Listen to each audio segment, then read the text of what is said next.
ñi nga xamante ne ni ñun jàpp nañ ne on connaît ce projet là en tout cas on comprend les enjeux du projet xam nañ projet bi gis nga mbir boo ko xamee ku ci bokkul wala ku ko bëggul rek dafay yomb pour nga décerner ko boo yàggee suivre actualité politique bu Sénégal mais nga koy suivre avec beaucoup de sincérité wax ma nga koy suivre nag voilà xam nga la posture du militant de Pastef li tax mu neex mooy il est engagé pour une cause il n'est pas engagé pour lui en fait comprendre nga donc nekkul ci ay détails yoo xamante ni dafay wut lu ko yóbbu ci moom ba di ko def loo yoo xamante ne ni en réalité bokkul ci li muy xeex wala bokkul en tout cas ci li nga xam moo tax mu engagé wu. ñun y a des gens yoo xam bu ñu génnee rek li gars yi naan ku wax feeñ dañuy comprendre lu bari beaucoup de gens ici à un moment m'ont dit bah tu tapes sur Badara ba da nga koy may visible da nga koy may gis-gis. Man, je suis un politicien, sama gars. Man, damay politique. Moi, je suis un militant. Moom dama am carte man damay politique. Man, je fais partie des Sénégalais yi nga xam dañu décider dem défi politique jël carte de membre. À partir de 2017 dama ne je suis plus man sympathisant de Pastef sympathisant de 2015 à 2017 doy na à partir de 2017 man dama nekk militant Pastef dama engagé wu en politique je suis politicien en fait. Je l'assume. Parce qu'il y a un parti politique, il y a un leader qui est venu, qui nous a dit on va faire de la politique mais on va le faire autrement. Fii yeneen parti yi jaar ba am këyit foofu la Pastef jaar ba am këyit PS parti politique la PDS parti politique la APR parti politique la Pastef parti politique la am ay militants dañuy politique nag à la différence des autres peut-être ñun on est beaucoup plus structuré en termes de vision en termes de projet. Voilà Sophie Touré maa ngi lay ziar Ramadan Moubarak am une vision bu claire. Organisé mais dañuy politique autrement politique mooy aller à la conquête des suffrages avoir un projet avoir une vision aller à la conquête des suffrages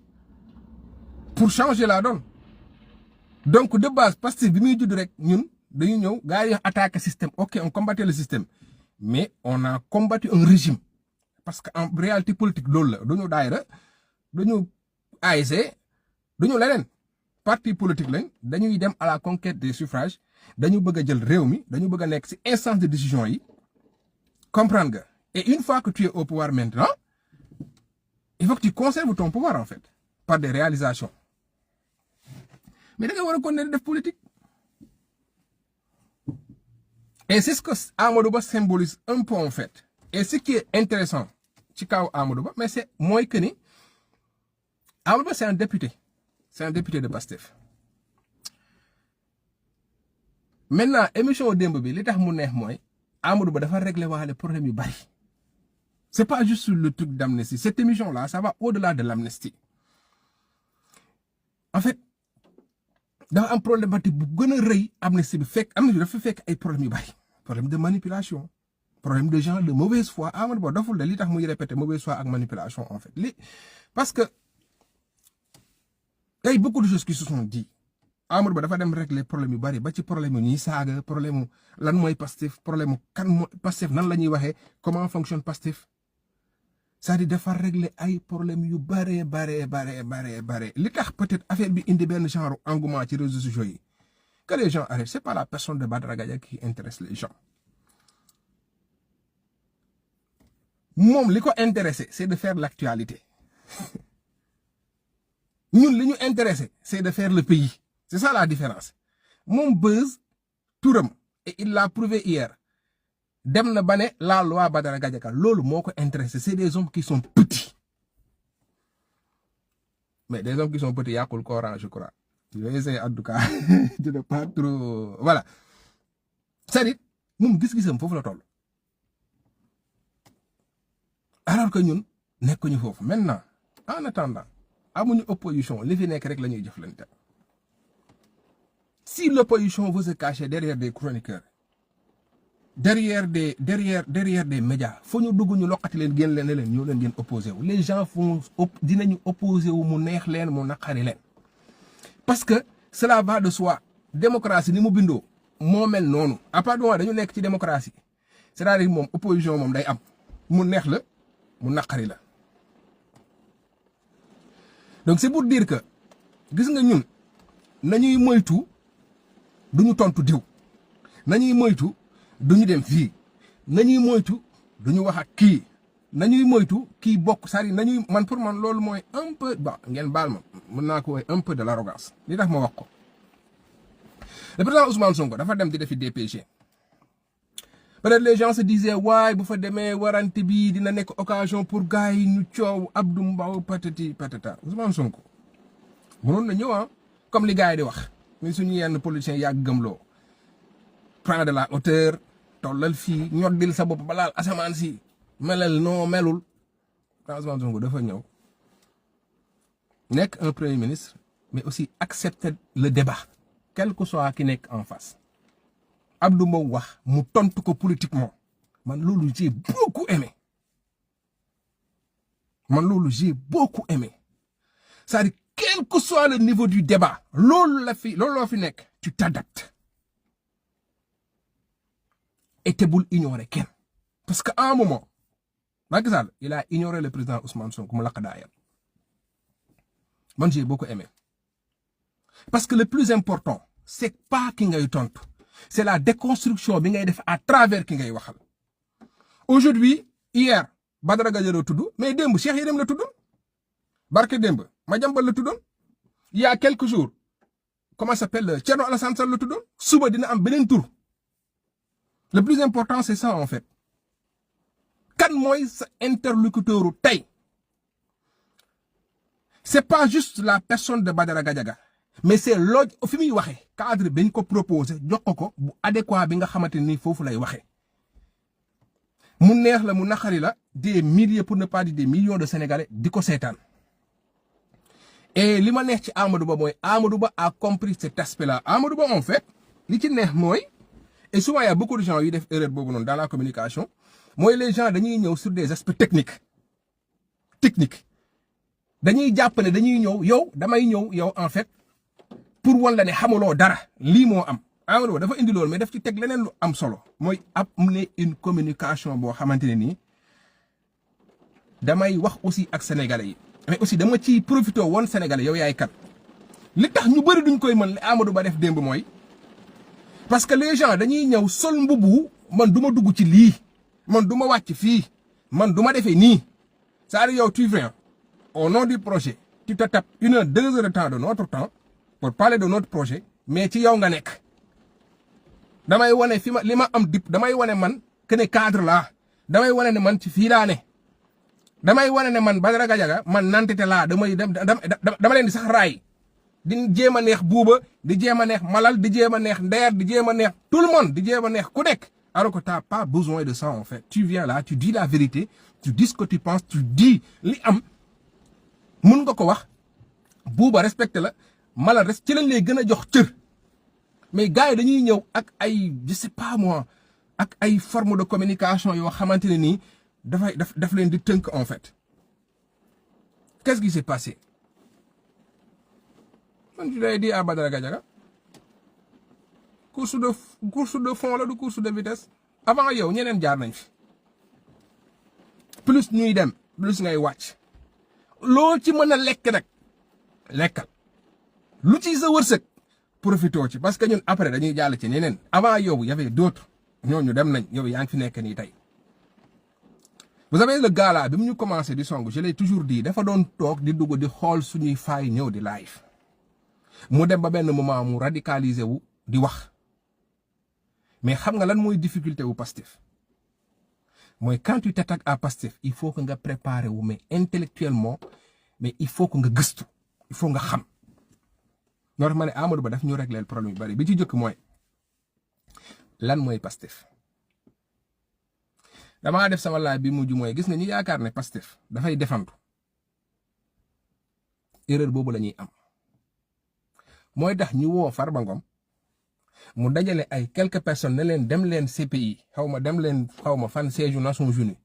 ngeen yëngal ñu vidéo c'est-à-dire c'est pas dans le cadre d'une stratégie bu ñu organiser de dafa ne lii Pastef defoon na ko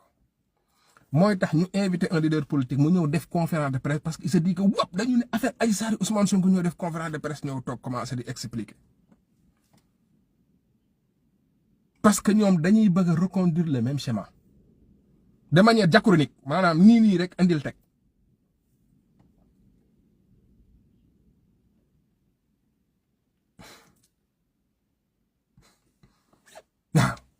day ñëw rek indi benn affaire teg gis nga man dama xaw a tey ci mbiru Ousmane Sonko ak mbiru Pastef gis nga quand tu es boo nekkee ci parti politique muy dox keroog am na sama benn siste bu mu lire benn audio mu koy wax Christian Diane maa ngi koy ziar mu ne moom elle a arrêté di dugg ci affaire ay weddi Ousmane Sonko ñoomeen seen ak nangam sangam je dis pas que les gens ay waliw lañu mais gis nga boo àndeek ay nit parce que dafa am fu mu jaar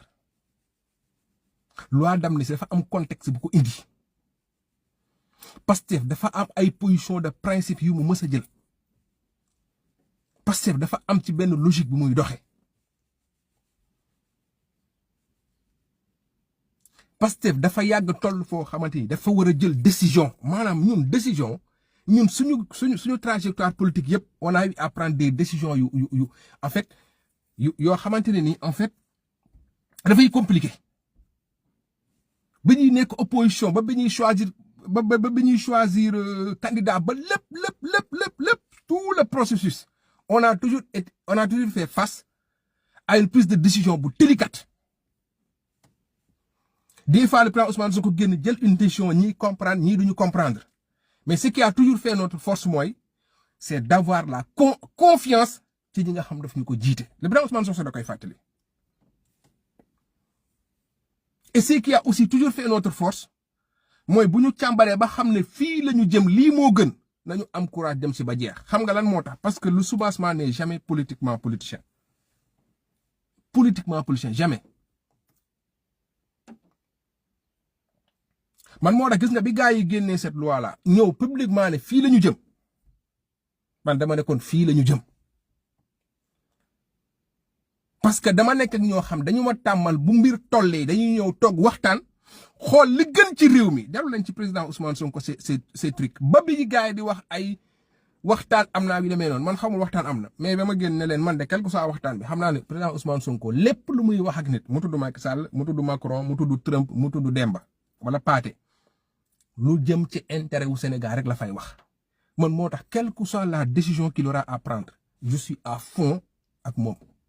parce que man mën naa taxaw fii man jàpp naa Ousmane Sonko amul ku ko gën a bëgg réew mi koo mënti doon nag c'est pas parce que da ko wax da ko dund daf ko wone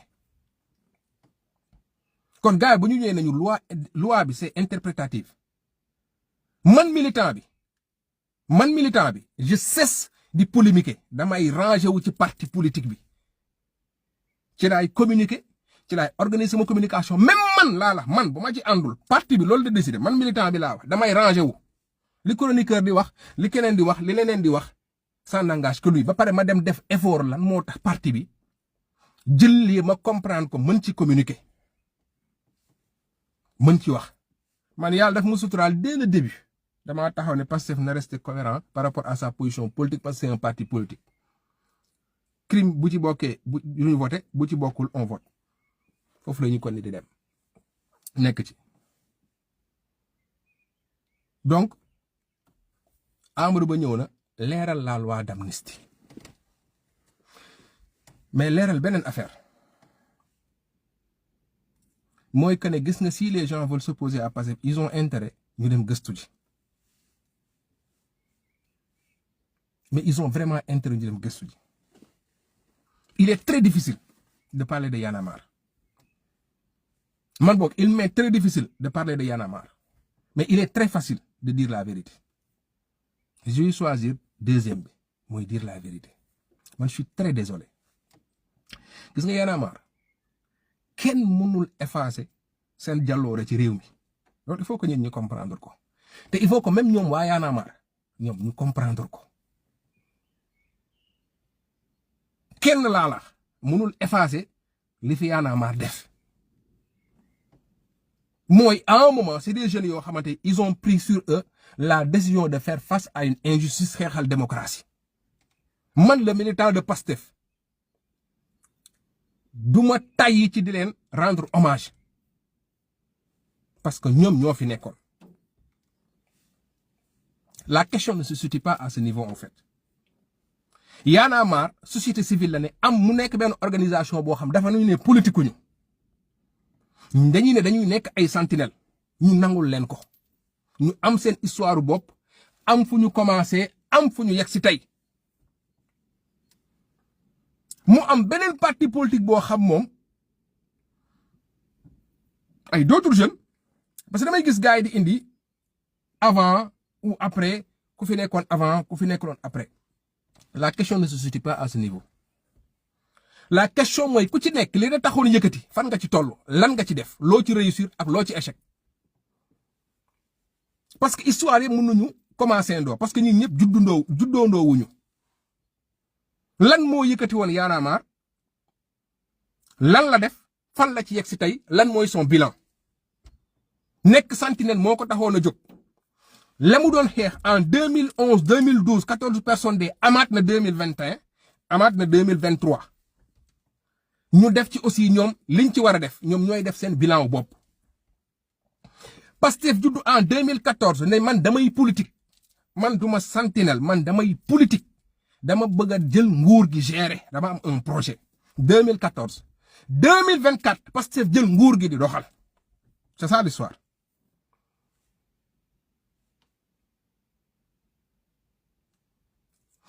Pastef ñëw fekk ay valeurs yoo xamante ni société civile da ko mës a tëye ba tàmmal nit ñi que ne sax di duut baaraam politiciens yi. Le président Ousmane Sonko réglé ko ci benn wax bu mu waxoon ci benn rassemblement bu gaay organisé woon xamatuma M2D la wala ban ci organisation yi. Gaay yi ñëw di def benn manifestation mbooloo ba fa nekkoon 9/10 mi Ousmane Sonko moo leen fa indi gaay yi ñëw ne duñu jox parole. Politiciens yi xaw ma ndax yéen a ngi fàttaliku jour boobu defe naa ci point de presse wala conférence de presse wala ci live le président Ousmane Sonko rétablir benn affaire ne leen il faut que ngeen arrêté yenn affaires yi.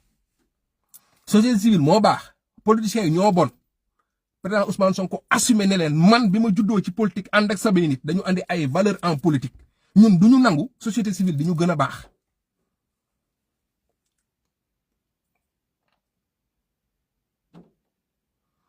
C'est-à-dire toutes les looloo wutale en fait les alternances alternance bi am 2000 alternance bi am 2011 c'est une bonne partie de la société civile moo ko porté ba pare jox ko le politique alternance bi am 2024 c'est le politique qui l'a porté c'est le politique qui l'a porté c'est pas que Y'en a marre defuñu dara de mais alternance bi am en 2024 politique moo ko porté parti politique moo ko porté c'est un leader politique moo ko porté moo tax ñu bëri sax ñi naan fan la Y'en a marre nekkoon c'est pas que defuñu dara de peut-être def nañ mais mënul feeñ comme na mu feeñee woon en 2011 2012 wala 2000 mënul nekk mënul feeñee noonu en fait parce que fii le peuple folliwul dafa fal. C'est pour dire que dans ce travail-là, ce processus-là, Y'en a marre a joué un rôle déterminant. Mais à un moment, le politique a pris le dessus. Moi, dañu tolloon foo xamante nit ñi ñor nañ. Maintenant, nit ñi dañu bëgg a concrétiser. Xam nga biñ koy def en 2019 ba Youssou Ndour naan leen booy lan li kilifa doon nettali. Lan ngeen bëgg léegi man damay dem diriger ji ñoom ñu ne ñoom dañuy rester sentinelle. Cette fois-ci politique bi moo ko jël ko en charge de pare dem toog ci instance de décision yi. La preuve nit dof mi ngi ci instance de décision yi kilifa mi ngi ci instance de décision yi Queen Biz mi ngi ci instance de décision yi.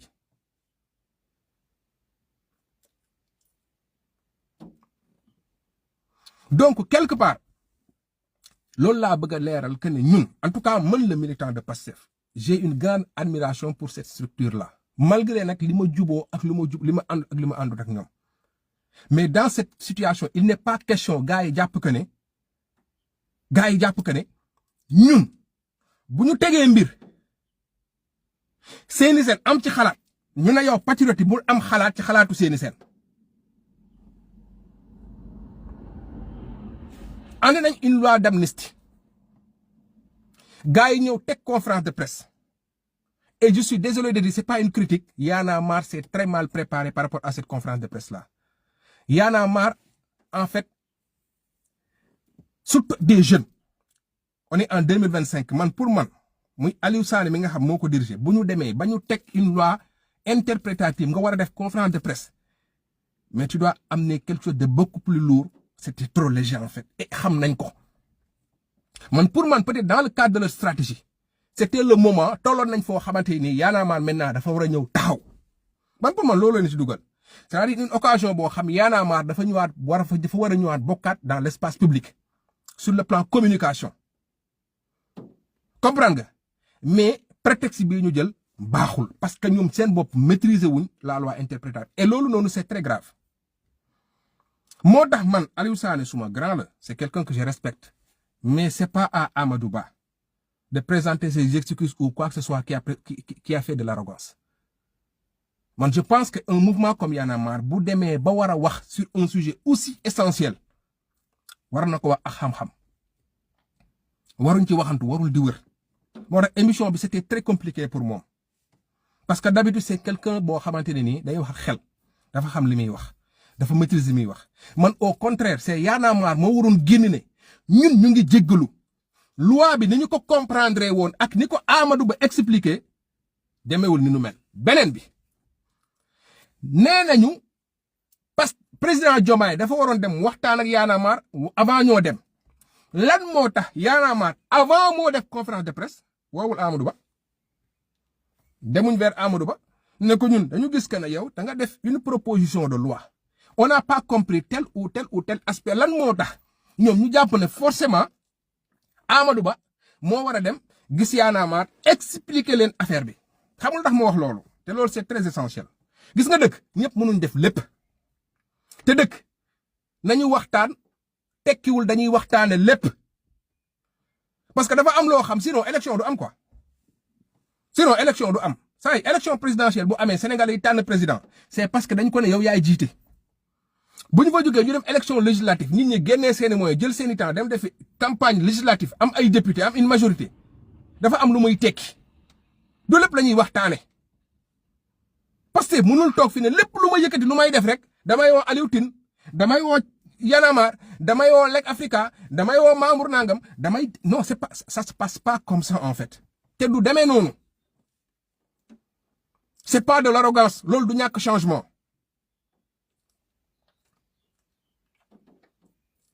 c'est-à-dire xam nga coow li mooy lan est-ce que Amadou Ba am na qualité ak prérogative wu déposer une proposition de loi waaw est-ce que def na ko waaw est-ce que dañu tënk Amadou Ba balaa moo déposer une proposition de loi mu dem waxtaan ak Y'en a marre parce que quand tu dis que nekkatuñu foo xamante ne nii benn groupe parlementaire dafay toog décider mais si c'est ça une démocratie loolu dañuy dem élection mais sinon les sociétés civiles là rien ne vous empêche de créer vos listes et d'aller à l'Assemblée nationale c'est comme ça que ça se passe une majorité ça sert à quelque chose en fait on a une vision depuis quand un groupe parlementaire qui se regroupe qui fait une proposition de loi depuis quand c'est de l'arrogance depuis quand loolu lañ doon xeex c'était pas le combat de Y'en a marre le combat de Y'en a marre à la base c'est le respect de la Constitution, le respect des droits humains, le respect de la démocratie. Dans tout ce processus-là, est-ce que Pastef, dans ce processus-là qui a amené cette loi, est-ce que am na fu Pastef jalgatee yoon est-ce que am na fu Pastef def loo xam woote wu ko woon lenn lañ la génnal mooy Ousmane wax na diw wax na diw wax na diw wax na di ñu ramener maintenant sax ci président Bassirou Diomaye dafa war a génn wax. dafa am benn affaire boo xam il faut ñu leeral ko quand le président Bassirou Diomaye dit que man je ne suis plus secrétaire général du parti Pastef mais il reste un militant de Pastef quand le président Bassirou Diomaye ne man dama fi nekk ak Sénégalais yëpp mais loolu génnewu ko mu nekk militant au Pastef vous pensez que quand le président dit que man nekkatuma secrétaire général du parti bi mooy groupe parlementaire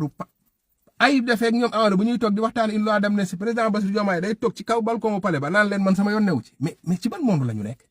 le président Bassirou Diomaye est un pastéfien c'est un patriote c'est un membre de Pastef les patriotes il n'est plus secrétaire général de ce parti-là mais être président de la République ne veut pas dire que tu cesses d'être militant de Pastef Parce qu'à partir du moment où il cesse même d'être militant de Pastef, il cesse de conduire le projet. Une proposition de loi d'un groupe parlementaire. Mais rupture, ça, là, le président de la République, nous avons parce que le président de la République, dafa am ay prérogatives, assemblée am ko, yoonam nekku ci. Tay proposition de loi bi, Bassirou Diomaye bu ne woon andu ci, gars yi dem majorité ba voté ko mënu ci tous. Donc moom gis-gisam ak xalaatam lan koy doy. Léegi da ngeen bëgg a intégrer ne gis-gisu Bassirou Diomaye parce que lu affaire yi amoon ci affaire nomination yi Bassirou gis nga dafa am loo xam gars yi duñu ci mos a dugal président Bassirou Diomaye c'est quelqu'un boo xam ci ñun la bokk nekk président de la République wala jiite sénégalais yëpp yemale sénégalais yëpp maanaam bu ñu amee 5 francs bu sénégalais yi moom amul benn militant passé bu ci ëppale kenn bu waree tabax benn hôpital du xool njaga ñaaw laa koy def fa laa dëkk wala feneen.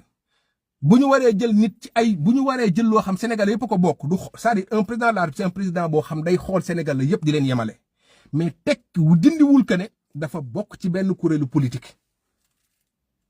mais responsabilité bi mu ci amoon moom la dijjati dem ci ay responsabilités yoo xam da koy consacrer exclusivement pour le peuple sénégalais. beneen bi les gens ont parlé d'arrogance.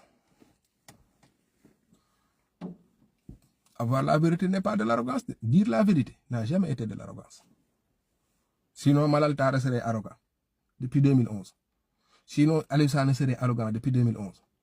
Sinon, Ousmane Sonko serait arrogant. Sinon, Bassirou Diomaye, il serait arrogant. Non? Sinon, même Bassirou Diomaye serait arrogant. Dire la vérité n'est pas de l'arrogance, en fait. Quand tu prends la responsabilité, tu dois maîtriser ou lan moo ngi ci jublu en fait lan moo tax nit ñi jël position dañu war a abroger loi bi mais même bu dul dëgg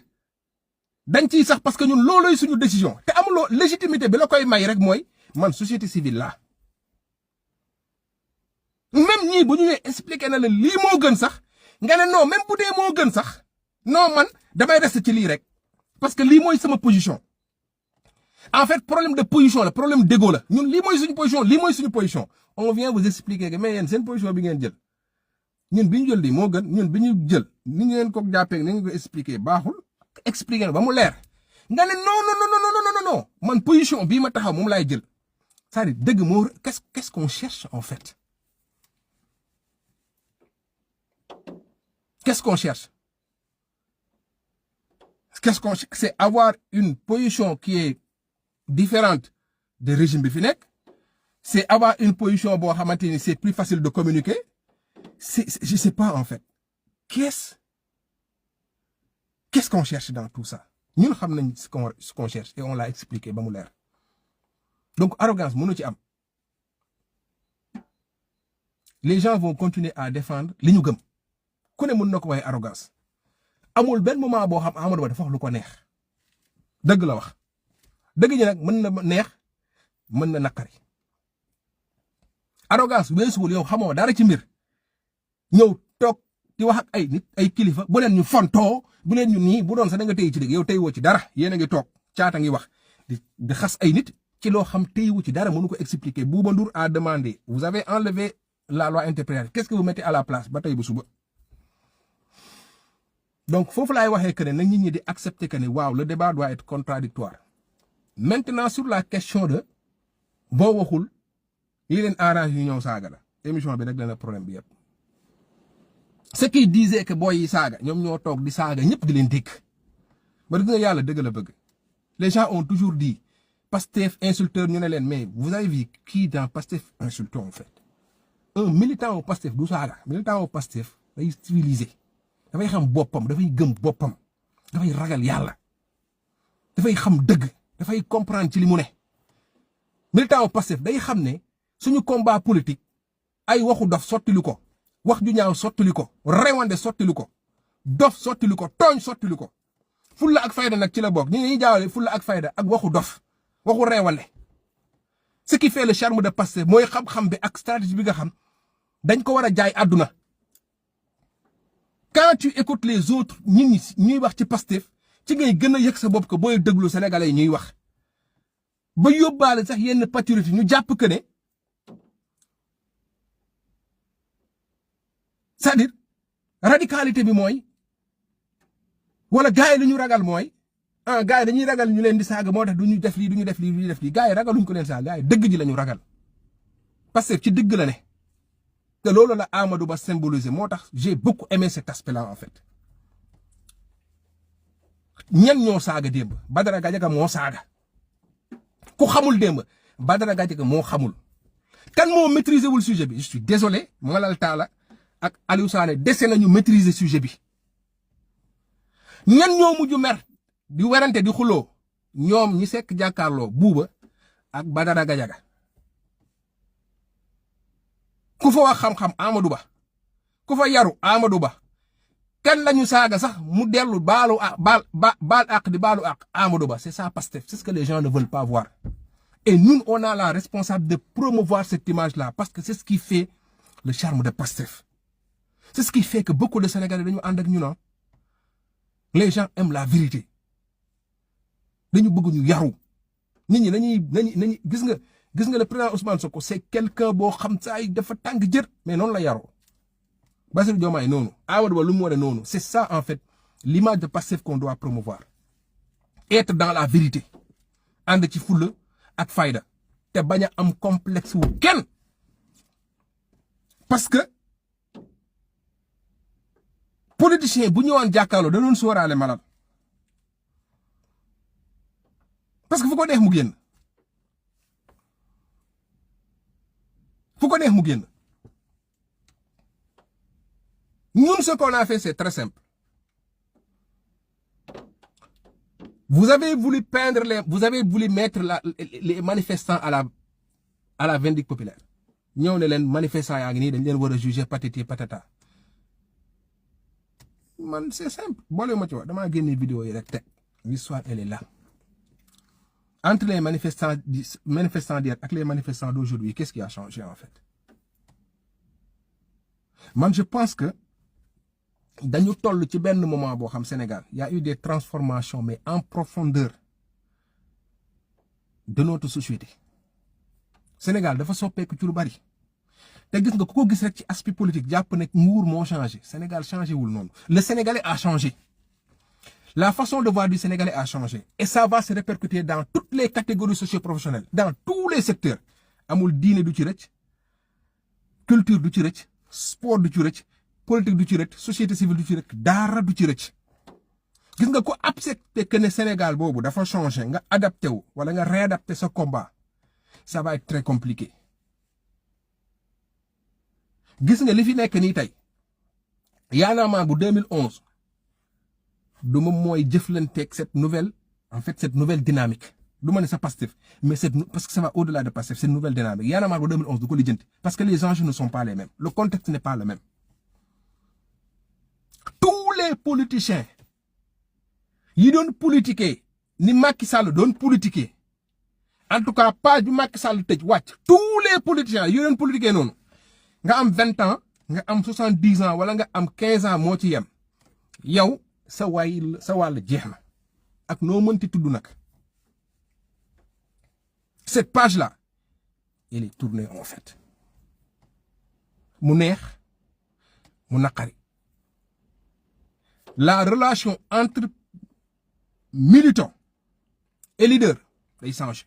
la relation entre partis politiques sympathisants day changer la relation entre politiciens ak société bi day changer la relation entre les politiques et les hommes d'affaires day changer la relation entre les politiques et les entreprises dafay changer la relation entre les hommes politiques et les marabouts dafay changer entre tout léppay changer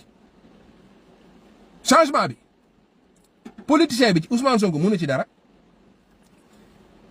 kilifa yi mënuñ ci dara kilifa yi yeneen secteur boo mën ci mënuñ ci dara kenn mënu ci dara société sénégalaise mooy toll foofu noonu société sénégalaise mooy toll foofu noonu et chacun va devoir se réinventer en fait moo tax gis nga suñu gars yi le projet là bi ñu ñëw ne leen waaw Sénégal 2050 gars yi ne duñ ko lire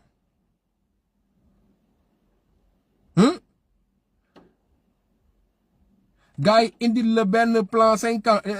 quinquennal indil la master plan indil la dem nga ne doo ko lire non mais tu te poses pas ku xamul lu Pastef di def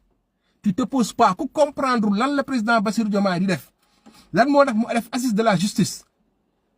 ku xamul ni justice bi taxawee lan moo tax mu tànn Ousmane Diagne lan la Ousmane Diagne nekk di dérouler ku xamul ñun suñu gouvernement li mu nekk di def c'est-à-dire tu ne te poses pas léegi mënatul nekk xëy rek buuba naan kafeem ñëw ne day toog jàkkaarloo di wax sinon li ko dal démb moo koy dal doo wax en tout cas bu dee débat bu sëri waxuma débat bu ngeen créer seen bopp. mais daal dinañ dem ba benn moment DER lu mu dëng soit day créer jàkk mais tant que ñu ngi bëgg a intégrer Pastef dans leur débat bu équilibré di ngeen dem gëstu ji par la force sinon li leen dal ci loi ci abrogation moo leen di dal feneen. Amadou Ba bi mu expliqué abrogation bi DER dafa sibiru buuba dafa soj malal dafa kii malal dafa jël leen feebar bu leen neex gaa yëpp a feebar.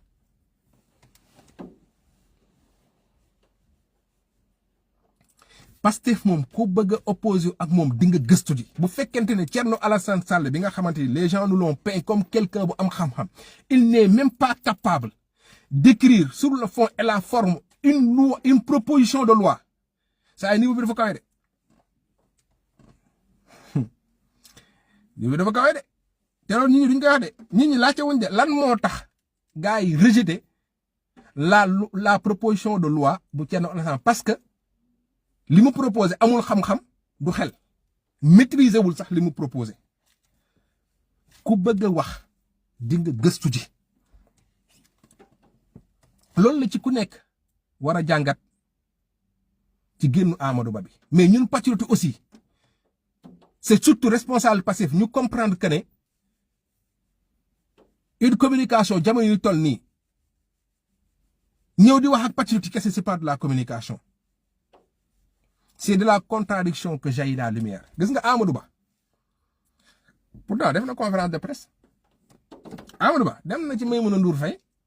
toog wax mu ne fa di ruube rek maîtriser wul tous mais def na impact un peu gars yi def conférence de presse impacté wul et foofu laay interpeller Pastef il faut ngeen def jàngat ci benn affaire quand bi c'est pas une critique hein parce que li ñëpp ñun ñoo ko bokk. gis nga bi Cour des comptes génnee son rapport vous avez fait une conférence de presse def ngeen ci jàngat impacté wul lu bari de conférence de presse bi Pastef def laa wax yàlla mi ma tiim xam na ne impacté wul lu bari bi coow li amee démb def ngeen conférence de presse impacté wul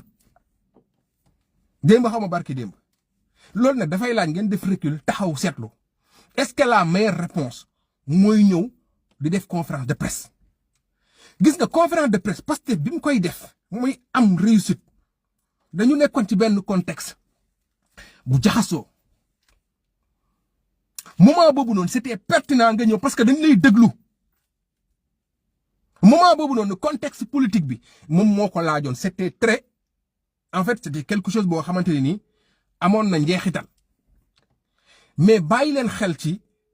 conférence dara bu amee rek ngeen ñëw def conférence de presse parce que c'est pas le fait de dire groupe parlementaire def na ko non le plus important mooy yow tu dois faire une communication lan mooy sa cible ñan ñooy acteurs yi lan mooy support bi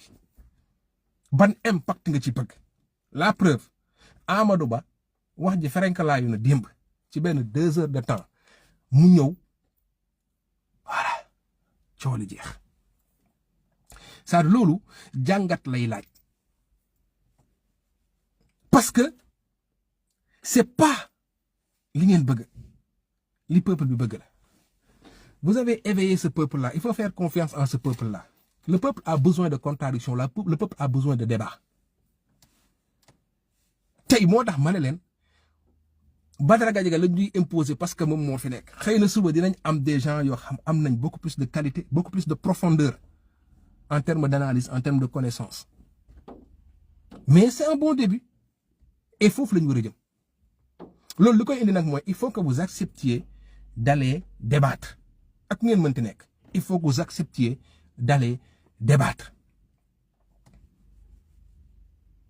dalee ci ay débat yu contradictoire gis naa ay responsable Pastef au responsable yu bari ay monologue la ñuy def peut-être c'est un choix mais gis nga bu leen mës a xeeb li ngeen fi am comme opposition mu baax mu bon mu tudd Badara Gadiaga mu tudd diw mu tudd looloo fi nekk et justement gis nga ñun li ñuy def pour mu feeñ gis nga li Amadou Ba def ci loi d'amnistie bi pour mu feeñ loolu lañ war a def ci lépp loolu lañ war a def ci agriculture bi loolu lañ war a def ci loolu lañ war a def ci loolu lañ war a def ci pêche bi loolu lañ war a def ci tourisme bi mais tourisme bi nag gars yi war nañ ci góorgóorlu quoi man voilà tourisme bi loolu lañ war a def ci secteur yëpp parce que tout le monde le dit les gens sont en train de faire un travail extraordinaire mais ça doit être visible. Ça doit être visible. Les gens sont en train de faire un travail extraordinaire. Ça doit être visible. Très visible.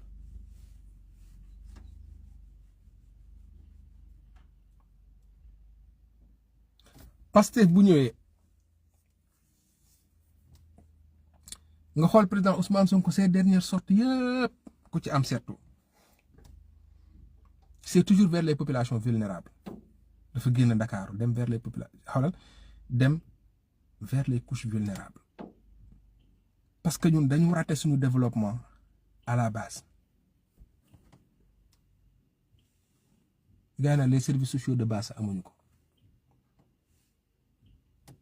li ñuy wax ba mu booña en santé les soins de santé primaire sa amuñu ko c'est ce qui fait le développement en fait gis nga gars yi ñuy dem nii yi ñuy inaugurer nii ñu koy xeet indil nit ñi ndox indil nit ñi courant mettre le cadre gars yi dañuy wax président Diomaye dafa ñëw rek jël xawma 40 xawma 60 et quelques milliards fay producteurs yi pourtant problème yaa ngi fi woon lan moo tax mu fay producteurs yi producteurs yi ba ci ban secteur lañ nekk la agriculture lan lay représenter dans le modèle économique de Pastef te di gars yi xam na ñuy def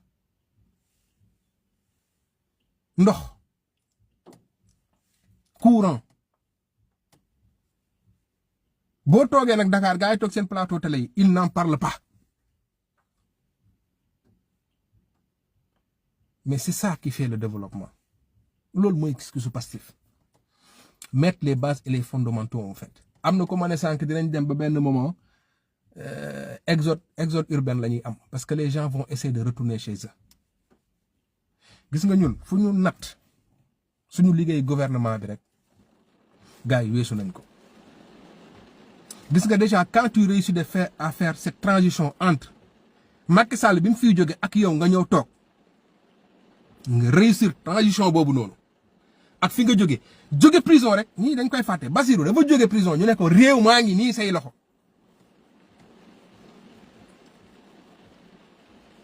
mu war a tànn ay c'est-à-dire nga war a tànn ay ministre tànn ay déjà tànn ay collaborateur nga war a doxal réew mi nga ñëw tak inondation di ñëw ni ñu koy wax tey sax campagne agricole di ñëw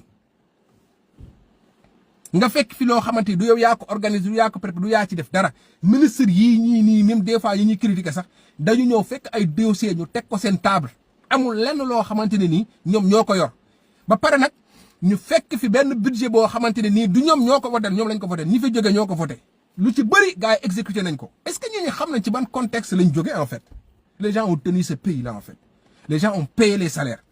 les gens ont payé des bourses de sécurité familiale les gens ont payé des dettes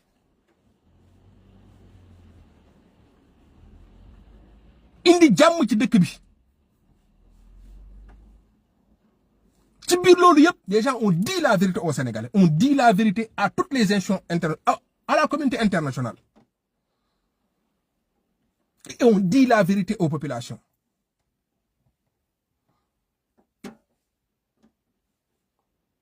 mais de l'autre côté ñu naan ñu liggéey leen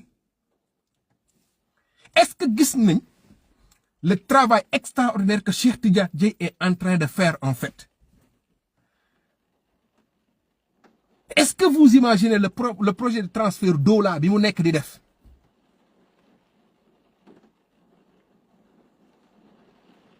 Lépp a connecté wu eau énergie.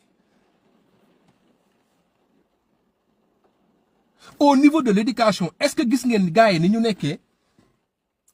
di organiser même le système éducatif?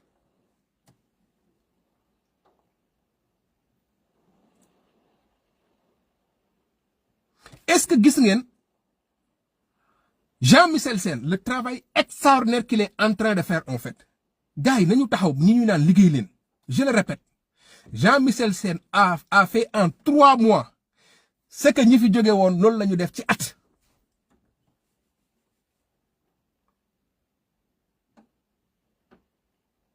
ci at.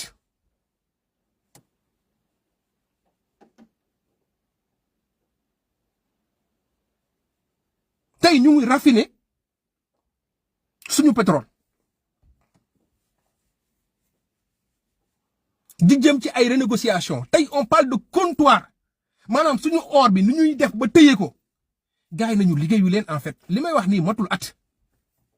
allez savoir lan la Macky Sall def ci at. moo tax gis nga patriote il faut que ñu préparer suñu at bii ñu wax sénégalais yi lan lañ def ci dëkk bi en fait. Macky Sall moment bi fekk na amagul sax vision bay am projet. Abdoulaye Wade jamono yi ba mu ciy toll ba tey mi ngi wër boppam. mais nit ñi dañu dem ba tiital ñu wala tànkal ñu ci gars yi liggéeyuñu. On n'en parle pas, mais regardez le travail que El Malick Ndiaye est en train de faire aujourd'hui, parce que les gens nous ont toujours vendu un président de l'Assemblée benn kilifa la bu toog planète Mars. Sénégalais yi toog fii El Malick Ndiaye xoolal ñëw na je suis jeune, je suis un enfant du 21e siècle. On est en 2025. Je suis jeune. Et je suis le président de l'Assemblée nationale. Il est en train de donner une leçon boo xamante ni c'est-à-dire El Malick limite day fatt noonu yi. Parce que les gens ont voulu toujours nous voir sur ay gatsa machin truc. Les gens n'ont jamais été sur ça. Quand le président Bassirou Diomaye bi fallo ñu ne moom ndekete daa yaru moom ndekete bu mu demee Touba yar bi nii patiti patata Ousmane Sonko ñëw ñu ne waaw El Malick ñëw won leen lu gën a tey c'est ça Pastef et vous allez le voir et c'est ça loolu la war a noonu la war a demee. le PM ñu ko doon xaar waaw gars yi toog PM lan moo tax voyagé wul Mauritanie fii la jëm Mali rek la jëm lan moo tax demoon fii mu ne leen dem yéen comprendre leen sax waxuma la sax Mauritanie Mali man Koupentoum léegi laay dem Fatick laay dugg Niagañaaw dugg Casamance dugg parce que gars yi comprendre wuñ que ne logiciel bi dafa changé ci beneen dynamique la ñu nekk. gars yi ñu ngi ci ay logique de performance lan la Sénégalais yi soxla ñu indil leen ko en fait yow ku ñëw ne la moom. kuy wax waxu endogénisation de notre économie ku laan la dafa gëm ne ñun Sénégal li mu am pour développer wu yëpp mi ngi Sénégal ku la ne potentiel bi mi ngi fi waxuma duñ liggéey kenn de c'est-à-dire les gens ont compris que t'as même pas besoin d'y aller ils vont venir. Il faut juste mettre le cadre macroéconomique, il faut juste mettre le cadre politique moom stabilité nit ñi xam ne c'est un pays sérieux investisseurs yi ñëw et les investisseurs vont venir. Et des projets yi président Ousmane Sonko nekk nii di ko inauguré c'est des projets yoo xam tuutiwul de c'est juste que bu doon bu njëkk gars yi dañu koy ngandal mais fii gars yi ci li ñu gën a nekk mooy sur l'efficacité. moo tax fii lu ñuy ragal ak lu ñuy tiit amu fi. il fallait juste ñu wax dëkk bi fi mu toll te dëkk fi mu toll c'est extraordinaire. ils vont te dire maintenant waaw. dëkk bi métti na njëg yi cher na ak yu demee noonu lan la fi sénégalais doon jënd ci nguuru Macky Sall mu gën a cher jamono ji ci nguuru Diomaye. man de ba ma xamee ba tey dëkk bi dafa dëgër moom dañ koy wax ci nguur yëpp fii ba France gars yi wax dëkk bi dafa dëgër. le problème c'est pas du dëkk bi dafa dëgër yow ki ñëw déglul discours yi ki ñëw. ki ñëw dafa la ne man xam naa leen ne ci dëkk bi lii moo fi ne ci dëkk bi man lii laa mën yow tamit lii ngay def dana ko wax fii laa la bëgg a yóbbu fii lañ jëm man effort bi laa pare pour def parce que réew mi man mi ko yor moomu ma ko te loolu la leen mës a wax nga nit da nga koy accepter le discours am nga le président Ousmane Sonko même bi muy dem Ziguinchor di jël la mairie loolu la leen wax man li ma bëgg a def Ziguinchor du ma ko def man kese il faut ngeen d'accord ànd ak man parce que lu ñu ànd def la te les gens là vont réussir kenn amu ci sikki sàkk parce que ñun situation bi ñu nekkoon nit ñi liggéeyuñu ba ñu tollee ci dëkk boo xamante ni nii da ngay taal village nit ñi di tàcc lu extraordinaire la da ngay xam ne ñu la liggéeyuñu li ñu tàmbaloon Sénégal mooy Bassirou Diomaye kañ lay inaugurer lan stade on n'en a pas besoin en tout cas pour le moment du loolu mooy enjeu bi inaugurer ay infrastructure de prestige loolu du gis-gis kii dafa ñëw ne la man damay dooleel le secteur primaire mbay càmm xoolal gaay fi ñuy dugg yëpp ci réew mi di inaugurer lu jëm ci mbay la lu jëm ci sàmm la lu jëm ci pêche la te lépp bu ñu demee ba ci kanam la ñu signé ci accord de pêche yi bu ñu demee ba ci kanam les gens vont le voir ndox mii ñuy jël di ko yóbbu ci gox yeeg goxaani nawet bii di ñëw ñu gis ko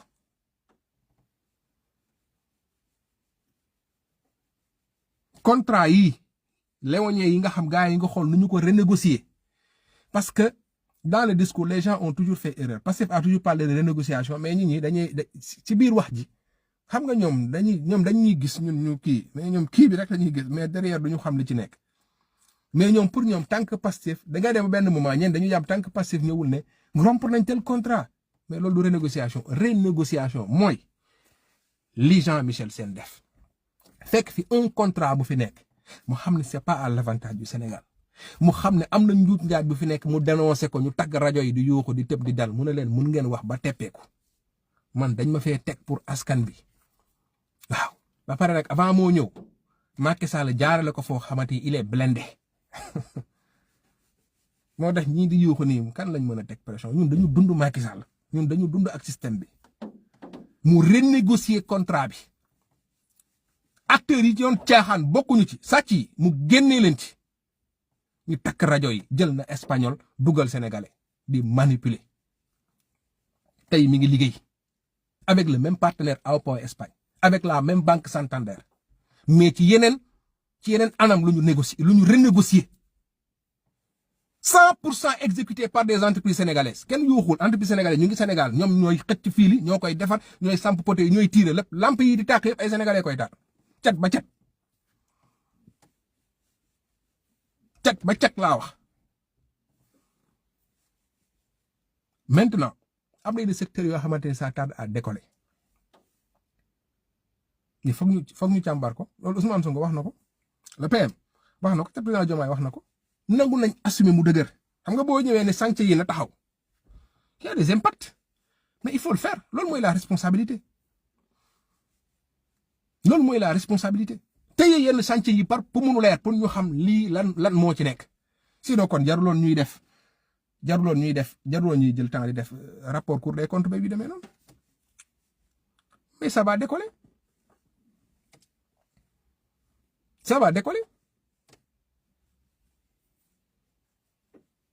va décoller mënul ñàkk a décoller parce que li neex nga am souveraineté politique xam nga lan la te bu ngeen bàyyee xel que mu nekk le président de la République que mu nekk le PM que mu nekk Cheikh Diba que mu nekk Abdourahmane Sarr que mu nekk même Amine Lo à chaque fois bu ñuy wax sur la situation économique du pays di wax ak institution de Bretton Woods comme FMI yi demee noonu à chaque fois ils prennent le temps de rappeler que par contre ñun direction bi ñuy jël ñun ñoo koy choisiral suñu bopp. ça veut dire que ces messages là ñi la jot nañ ko xam nañ ko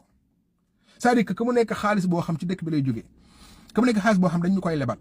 ñun buñ koy ing di ko dugal ci dëkk bi day doon loo xam c'est en rapport avec le projet qu'on a proposé au Sénégal dafay nekk en rapport loo xam ne c'est un besoin essentiel. Parce que nguur gi fi ne ils ont compris qu'ils ont beaucoup à travailler sur le capital social, sur l'équité sociale, comme li taxoon a jóg gars yi sur les besoins sociaux de base yi nga xam sénégalais yi moo gën a banal sénégalais yi mënuñ ci jot. moo ne gis nga ñun il faut que ñu comprendre ñun suñu gars yi fu ñuy dem pour ñu comprendre parce que nit ki boo xamul li muy def doo ko mën a quantifier wala doo ko mën a apprécier à sa juste valeur booy jël référence par rapport di gars yi di liggéey bul ko méngaleeg ni Ablaye Wade doon doxee wala ni Macky Sall doon doxee su boobaa comparaison bi dafay biaisé wu te loolu la ñu gars yi bëgg a imposer ci débat c'est-à-dire il faut que ñuy comparer Macky Sall ak déedéet doo comparer nit ñi ay comparer le modèle économique de Macky Sall avec le modèle économique de Pastef le programme agricole bu pêche bu sport bu nangam réforme yi nga proposé yi nga def c'est-à-dire loolu ngay méngale mais pas ay nit doo ñëw di méngale ministre sport bi fi nekkoon ak ministre bi fi ne Pape Thiaw ak Aliou Cissé personne ñuy doon déedéet ku ci nekk sa système de jeu lan la say performance lan la maintenant performance yooyu noonu nañu xool en 1 an ban performance la Macky Sall def en 1 an ban performance la président Bassirou Diomaye def en 1 an lan lañ gis en terme de rupture ci yeneen nguur yi lan lañ gis en terme de rupture le simple fait ñu toog di waxtaane di toog ak ay ministres naan la da ngeen war a wàññi li da ngeen war a def li ay ministres jël débat bi di ko porter sa rupture mënul weesu loolu rupture mënul weesu tey sénégalais xam nañ seen dëkk xam nañ li ñu mën ak li ñu mënul rupture mu ñuy weesu sénégalais cooli moo bari rek mais xam nañ ne amul politicien bu gën a jub Bassirou Diomaye bu yeewoo Sénégal amul politicien bu gën a jub le PM Ousmane Sonko amul nit mënul fexe ba xam ba gis ñu gën a ragal yàlla politicien yu gën a ragal du man sa politicien mais nit ñu gën a ragal yàlla ñooñu dañ ko wane nit ñu gën a bëgg réew mi mais nit ñu gën a xam li ñuy def jàng ko peg ko xam ko téye ko li ñu xamul kay mooy lu ñu mësul gis mooy beneen xeetu téyewunu nguur loolu nag lu bees la ci ñun moo tax certains souvent ont la perception surtout ñu yàgg système bi que ne fan la gars yi di dem da ngay gis nit kuy débat pour le moment gis mais mënuloo gis fu ñuy jëm parce que yow logiciel bi ngay fonctionner mooy sa problème mënuloo gis fu ñuy jëm parce que Ousmane Sonko bi la Macky Sall jaay système bi jaay la ko yow Ousmane Sonko boobu nga téye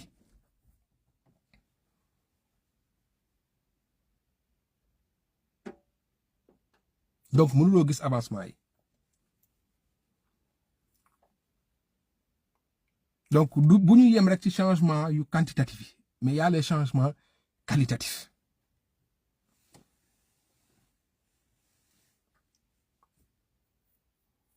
moo tax gars yi waruñu wax sa tudd ay waxu arrogance nos députés sont à l'Assemblée nationale de manière très discrète ils font un excellent travail li ñu war a def ñu ngi koy def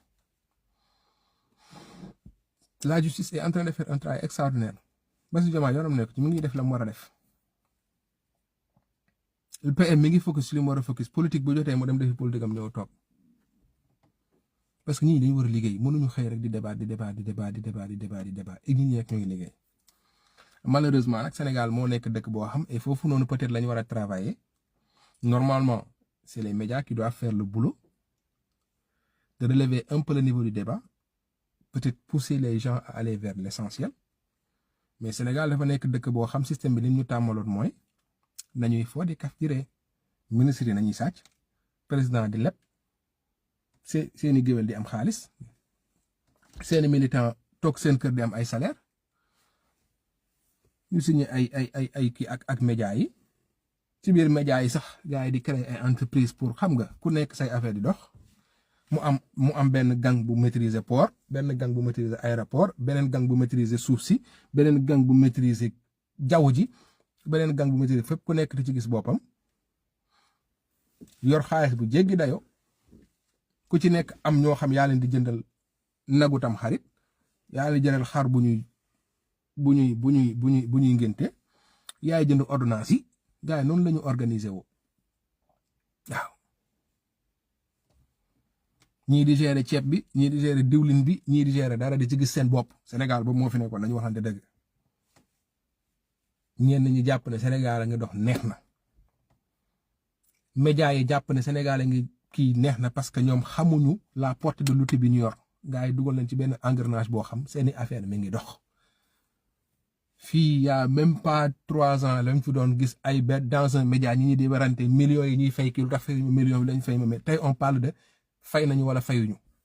am na média bu fi jógoon yuuxu fi gars yi naan waaye média bu am doole média bu leen mu tëj mu am ñoo xam waxuñu parce que nice système bi arrangé na leen. des gens qui sont avec des millions des milliards système bi noonu la meloon da ngay toog ñu xëy na ne la sawaay am nga terrain am nga tas de mètres carrés à Mbourkat sa kër ngay toog nga jékki-jékki xëy dugg biir port wàcc ak 70 millions dugal sa poche dem xëy gars yi taf dugal benn marché di da ngay xëy léegi ñu def la milliardaire ñoo noo nekkoon ci dëkk bi. loolu la ñuy wax dëkk bi mi ngi doon doxaa loolu la bu cérémonie amee ñu daje seen biir génnee ay millions yu bëri blanchiment d'argent tasaare nangam sangam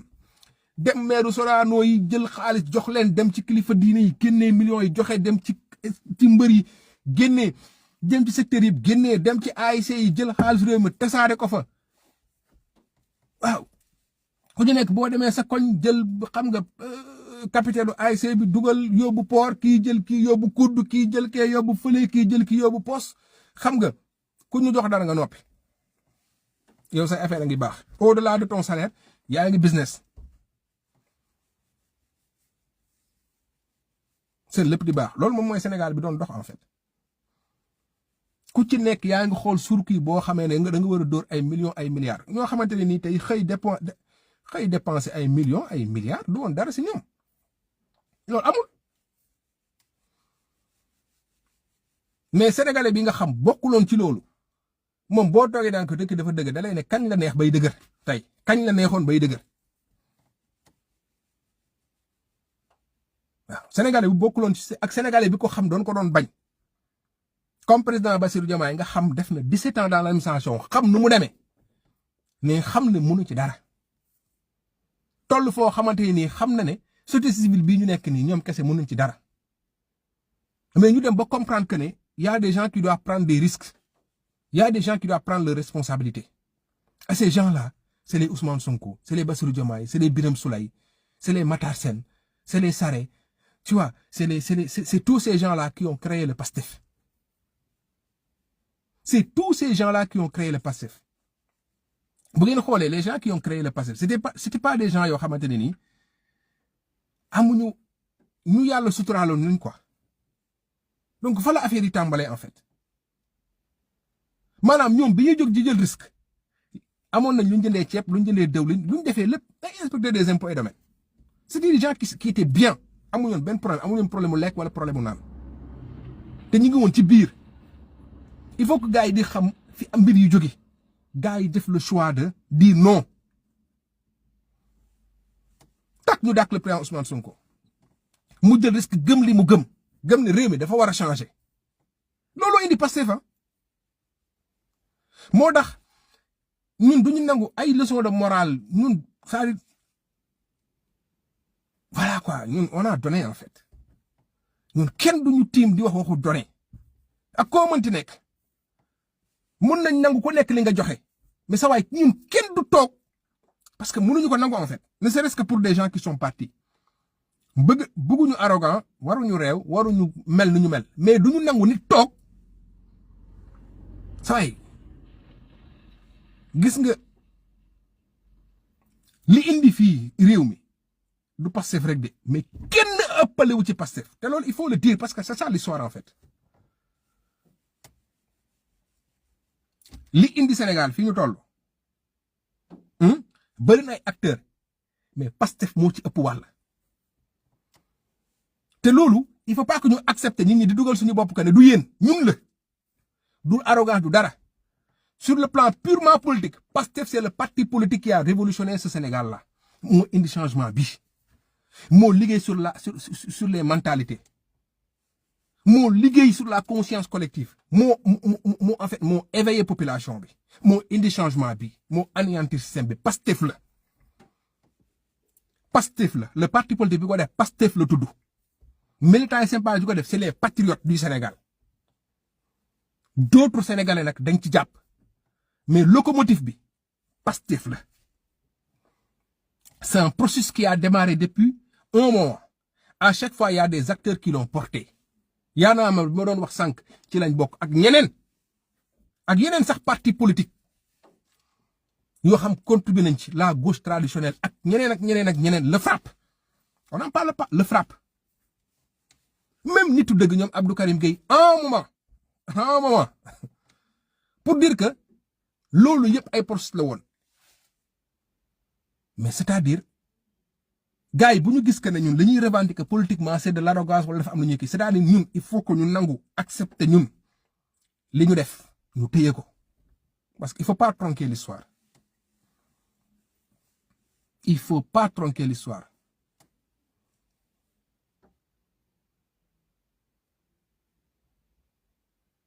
il faut pas lii mooy li am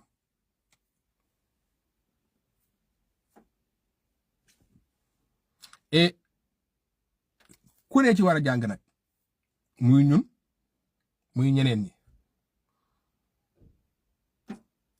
sénégalais yi fal xam nañ ñi ñu fal ku jàpp ne pression bi nga doon teg nguuru Ablaye di ko teg nguuru Macky Sall moo ngay teg nguur gi di nga juum ku jàpp ne discours bi doon yëkkati peuple bi moo koy yëkkati tey di nga juum sénégalais yi léegi xam-xam rek la ñuy déglu sénégalais yi léegi xam-xam rek la ñuy déglu sénégalais yi xam-xam rek la ñuy topp léegi Amadou Ba toppewuñ ko dara lu xam-xam bi mu waxee démb loolu la ko sénégalais yëpp nawee xam-xam kese amul leneen loo xamante ni moo fi ne xam-xam kese la sénégalais yi di wër tey sénégalais yi xam-xam rek la ñuy topp boo ko xawee nuru sax ñu ñëw ci yow ba ñuy gis leneen boo ko xawee nuru laax ñu ñëw ci yow ba ñuy nuru leneen xool leen ba ci média yi tey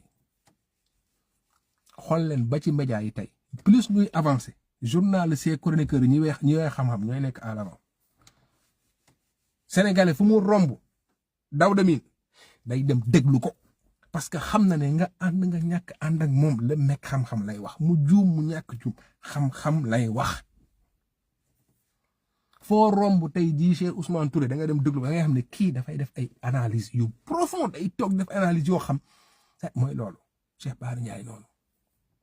foo romb ñu ne Ngagne Demba Touré nga ànd ñàkk ànd nga xam ne ce jeune là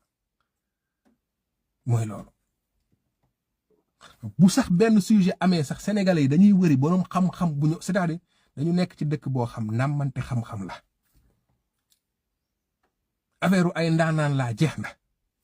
émission pëccaxoo gërëg jeex na boo leen indi leen ñoo xam ne suñu leen ñi yëfu dof la ñun lii télé dof yi la ñun newuñ ci yëfu dof nga ñëw di manipuler ñu simuler ba nga seet ne la sa waay yow li ngay wax nii voilà mooy loolu da nga wax xam-xam gars yi yëkkati la et loolu j'interpelle même ces jeunes là qui sont ci médias yi puis demee noonu wax leen xam-xam sénégalais xam-xam la ñuy wër wallaahi xam-xam kese la ñuy wër xam-xam kese xam-xam nag puso bu réer la rek comme ni ko gars yi waxee gars yi dama ne woon du ma sori ci live mais fii laa yem quoi en tout cas on félicite le camarade Amadou Ba et on encourage tous les autres à faire de même que ñun ñu insérer un débat politique un débat contradictoire et qu'on accepte d'aller vers ce débat là qu'on accepte d'aller sur toutes les plateformes ci médias yëpp parce que nit ki foo nekkul ñu jëw la waaw foo nekkul rek ñu jëw la te yooyu ay occasion lay doon ngay waxaale li nekk peut-être Amadou Ba sax mayuñu ko occasion peut-être sujet bi ci loolu kese la woon mu wax mais gars yi bu ngeen di demati jël leen benn saak bu ndaw ngeen jël ci ñaar ñett juróomi réalisation ngeen dugalaal seen poste ngeen yóbbaale ci média yi da ngeen amee prof ndollu rek même bu dee ci conclusion bi rek ngeen politique waaw ngeen politique bu ngeen di demaale daal yóbbaale leen kuy demati daal ci média yi dem leen ngeen débat ngeen jaay projet bi teggi tuuma yi dini manipulation yi teg fële kuy dem dajale sa benn ëmb daal yóbbu ci benn ASER benn Cheikh Tidiane Dièye benn ministre des sports wala benn affaire rek bu PM wala yu demee noonu rek nga dugal sa poste yóbbaale bu débat bi neexee rek nga sëlax benn wala nga jël xam nga noonu nga andi voilà kooku aussi ça permet un peu des fois sa nit poser les questions nga wër sa bopp rek génne affaire bi teg ne leen par exemple xam nga voilà caay politique boobu aussi bonul dañu koy am c'est des occasions parce que boo amee occasion benn débat bu am solo am Sénégalais focus si c'est aussi l'occasion de wax loo xam lu am solo te fësul ca waxal ko rek xëy na ku ko waroon yëg ko wala yu demee noonu quoi loolu voilà c'est des choses qu'il faut faire après les autres dinañ dagg gars yi gën a partager yu demee noonu quoi surtout yu am audience man pour man loolu lu am solo la quoi sinon gars yi maa ngi leen di ziar bu baax di leen bëggee voilà Vito maa ngi lay ziar di la bëggee bu baax yaa ngi jëf gars yi taw feex